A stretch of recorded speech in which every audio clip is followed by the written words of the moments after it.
Hi, hello to you. My name's Dee Adam. I often attend the 9:15 worship at St Peter's, but over this experience of the pandemic and lockdown, I've got to know a whole group of people by attending the coffee chats on a Sunday morning and some of the midweek chats. So I thank you for welcoming me into your home today and this chance to have a conversation about something that's been on my mind. So I've just come back from France from my summer holidays. My husband's French and we go there 2 or 3 times a year. We go to La Rochelle, we go to Bordeaux. We have our usual places that we go to, our usual haunts. It's like a second home to us. And we've visited these familiar places, and we ate and we drank the fantastic French cuisine, and we generally had a really good time. But I was struck by how that new normal, the new way of living, has changed our experience. France is a couple of weeks ahead of the UK in the experience with COVID, and so things like face coverings has become really prevalent in the society. So all shops, all public places, in fact outside in busy touristy areas, some of which we went to, everybody wore face coverings. Mandatory sanitising of hands when you walked into a shop. It really was quite a strict and structured sort of approach to living. And, you know, although people were trying really hard, it felt a bit strange. I suppose with my limited French, it was harder again to sort of communicate with people through those face coverings. And I was struck by how much our facial expressions and our hand gestures and our feeling of ease actually contributes to the way we communicate. And while I thought people were being polite and were trying really hard to live within the conventions of what we were experiencing, it was still quite a limited experience, and it was tense and transactional in some ways. I was struck by, really I've been thinking about and remembering a scripture which for so many years has always had a very simple message for me and a simple challenge, and that is Matthew 25:33 to 40. So I'm just going to read that now to you. Then the king will say to those on his right, "Come, you who are blessed by my Father, take your inheritance, the kingdom, prepared for you since the creation of the world. For I was hungry, and you gave me something to eat. I was thirsty, and you gave me something to drink. I was a stranger, and you invited me in. I needed clothes, and you clothed me. I was sick, and you looked after me. I was in prison, and you came to visit me." Then the righteous will answer him, "Lord, when did we see you hungry and feed you, or thirsty and give you something to drink? When did we see you a stranger and invite you in, or needing clothes and clothed you? When did we see you sick or in prison and go to visit you?" And the king will reply, "I tell you the truth. Whatever you did for one of the least of my sisters and brothers of mine, you did for me."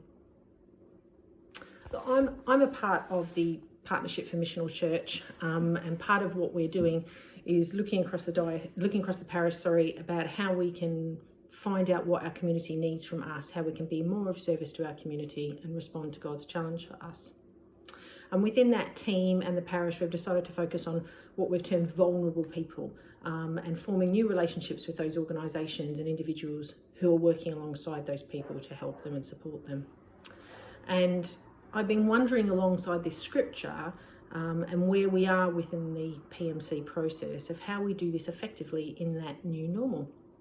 So how do we understand what people's real needs are, how they truly feel behind those face coverings from a social distance, and as this goes on, maybe more from an emotional distance as well. We're all struggling with what living through a global pandemic is, how the way we live has changed, and in some ways is out of our control, and how life has been limited, constrained, frustrated.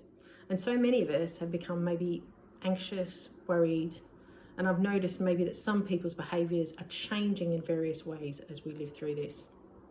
Some folk have been terrifically generous and helpful, and caring for others, but some have become more insular and inward focused, and relying on others to just do what they want them to do and respond to them rather than listening and collaborating with them. And I think that's a really worrying change in our society. And then there's other folk who maybe have grown more worried about what the future holds for them, upset, and maybe struggling to find joy in what life is now. And finally, there's probably those who are maybe not being too honest about how the way they're feeling. I ask a lot of the people I work with how they're doing, and they say, yeah, fine, I'm fine, I'm fine. And then I think on later, and I think maybe they're not so fine, and they're just not being honest with what's going on or what's worrying them. So how will this new normal help us to see who is hungry, who is imprisoned, who is thirsty, who is sick? How can we live out that second greatest commandment to love our neighbour as ourselves when just sitting down next to someone could put them at risk of serious illness? How can we know if we've helped someone if we can't see their face? You know, when we can't give them a hug, or when we're worried about how many metres we are from them. I have to admit, I don't have the answers. So if you've come here today to find answers, I'm sorry, I don't. I'm just wondering about them, and I'm hoping that by starting this conversation, we can think of new and innovative ways to help each other. The generosity and care of others, of folk in our community, has really demonstrated to me a feeling of quite a positive response to this situation, and people are being hopeful about the future. But now I've got a bunch of questions. What maybe can you do? What skills do you have that could be utilised to help others? How are you connecting with others and checking in on them? And do you use or access technology to communicate with them, or just write them a letter, pick up the phone, some way of communicating with our fellow community members to see how they're doing and see what their needs are? How are you being constant in their lives? I'm beginning to see this as an opportunity to maybe reset and refocus our attention on those in need, and recognising the new in need. Who are those vulnerable people, and how has that community or group changed because of the pandemic, and how we can recommit to each other. I've been lucky enough to deliver the Stars newsletter to some of our church community who don't have access to the internet. So I print off a newsletter every Friday, and myself and my son go and deliver it to a couple of people in our local area. And I've really found it to be a true blessing to get to know these faithful people, talking to them, finding out how they're doing, finding out what their needs are, and being enlightened by their history, their experience, and being encouraged to face this really difficult situation in the positive and constructive way that they are. Some folk I never would have met because if it hadn't been for the pandemic.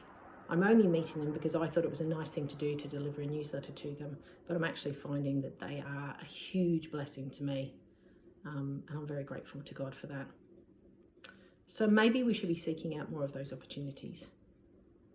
Amongst all the constraints and worries of social distancing, if you're not able to physically go out and be with someone, you could probably still get on the phone. We can still write a letter. We can still chat with somebody, and those conversations and those connections are an amazing blessing to each other.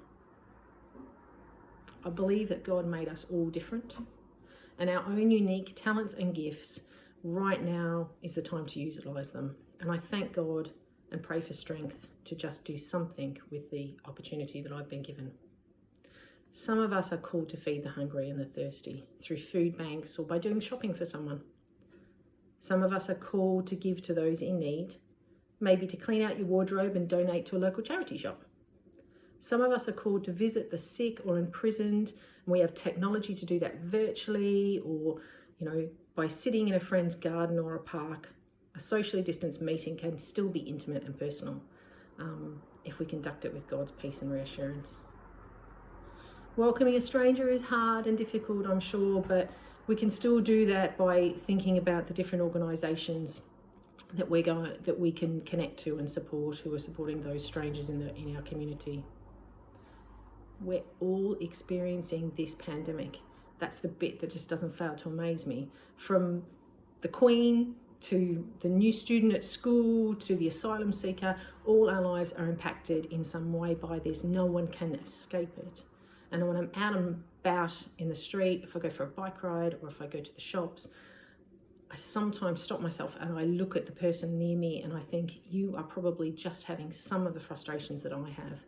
And it's always nice to just acknowledge them, say hello to them, ask them how they're doing, because just that connection, you don't know how amazing it could be in their life. I find some strange comfort in all of that. I find it easy to strike up a conversation with a stranger sometimes because we're all going through something that's really hard. It's said that God does not give us anything we can't handle, and this experience has proven that to me. So I pray every day that a vaccine will be found, that no more people will get sick or will die.